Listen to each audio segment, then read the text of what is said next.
Well, I've already talked about the first couple of episodes of this, but I've now finished the first full season. The Doom Patrol. Ugh. Gloriously weird. Unabashedly bizarre. And I like shows that are just weird and not afraid to be weird and don't feel the need to always contextualize the weird. Like, just create a world in which weird stuff happens.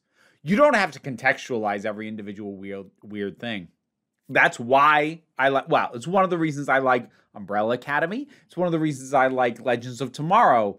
And it's definitely at the heart of the reasons why I like the Doom Patrol.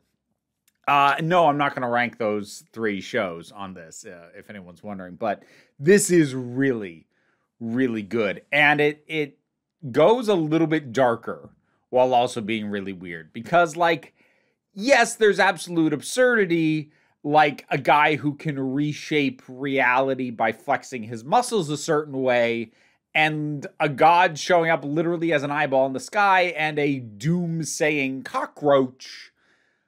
But, you know, there's also people dealing with real loss. There's people who go through incredibly painful things, either in their history or we see it actually happen to them over the course of the show. And at the same time, it is really sweary. And there's painful hallucinations and deep dives into characters' mental health and people trying to come to terms with their own sexuality and their history. And like, whew! Oh, boy. It's just all so nuts. And it doesn't care if you keep up.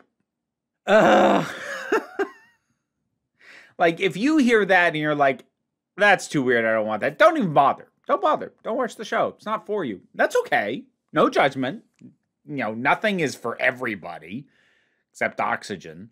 But I meant the gas, not the network. Boy, why did my brain grab that? Why did my brain latch onto like the Doctor Who episode? No, the basic cable network that I don't know why I know that exists. Anyways, okay. It's hard for me to pick a favorite character. I tend to lean towards Jane, but I enjoy all these characters. I mean, with Niles, with the Chief, it's Timothy Dalton, that voice. Oh my gosh, that man's voice. Holy cow. But how worked up Cliff gets about everything. Brendan Fraser is really great with the voice for that. And with Larry, they do a pretty good job of bringing across his self-loathing and his baggage and sort of starting to unpack it and not having it be something he can't ever work on, but also not having it be something that he just kind of gets over once he deals with some of his issues. It's a journey, and kind of similarly with Rita as well. As for the guest characters, like some of them I mentioned, Flex Mentallo, I forget the character's name, but the guy that Mark Shepard plays, who's basically a low-rent John Constantine. He's a lot of fun. The Beard Hunter is so freaking weird.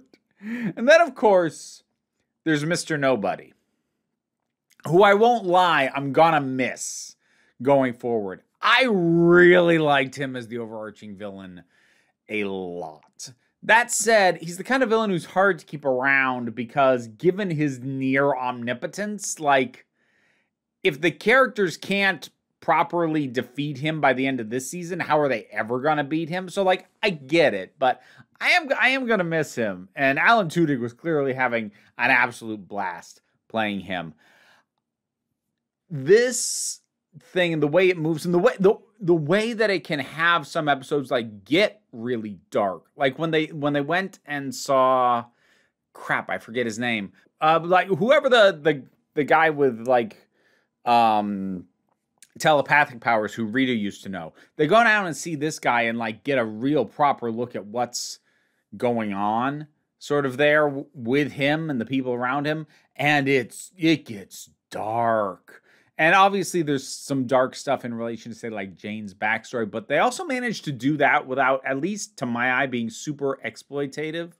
That said, like, it's not really, the kind of condition and mental health scenario that someone like Jane has is something I don't have direct experience with. So it's not my place to say that it is or isn't exploitative or offensive. But I will say that it feels like it's done with a heck of a lot more care than those kinds of characters are usually done. Like, I enjoy a movie like, say, Split and James McAvoy and that, but I enjoy it as like as someone who appreciates the watching a performer shift characters. When I actually stop and think about its portrayal of mental health and or mental illness, yeah, no, it's real bad. This doesn't feel like it's got that kind of baggage behind it, which is actually very typical for characters with conditions anything like Jane has. But I feel, in my uneducated opinion,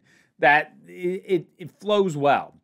Or at the very least, it's not making the same mistakes that a lot of Hollywood, either movie or TV shows, trying to depict anything like this tend to make. So that's not nothing, certainly.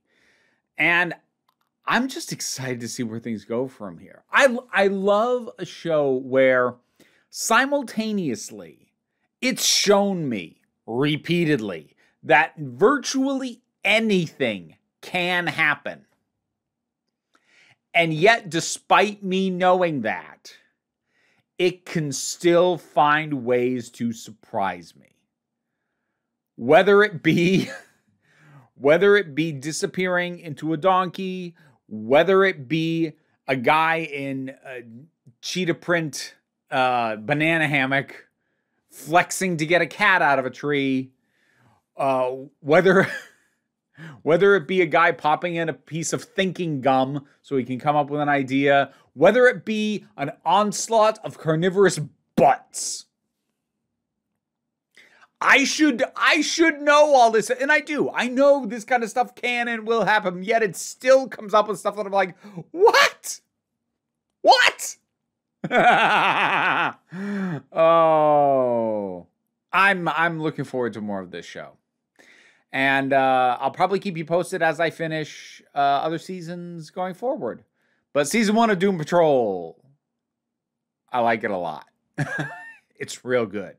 What do you think of it? Whatever your thoughts are, drop something down in the comments and let's talk about it. Patreon's what pays the bills. It's how I was originally commissioned to check out the first 2 episodes of this show. And now I've watched the rest of it on my own time because, yeah, it's real good. Any amount you can support me there helps, but even if you can't, don't worry about it. Because the like, share, subscribes help me out as well, but even beyond that, take a relaxed attitude around here so you can just come on back next time you need a break. Time to give my thanks to my highest supporting patrons. That would include Robin Moore, Zubin Lutfullah, Tarak, the thing that goes doink in the anime, Oliver B., Melinda Walters, Emu Delkey, Theotha Boyd, Becky Sparks, Fernabi Likes the Poodle, Zach, Idolin, Tracy Scrabbit, Angry Casperl, Adam RDL Taylor, Shane Ross, Shayla Gourlay, Brendan LaRose, and TT. If you want your name said while these guys try and distract me, consider looking at the rewards of my Patreon.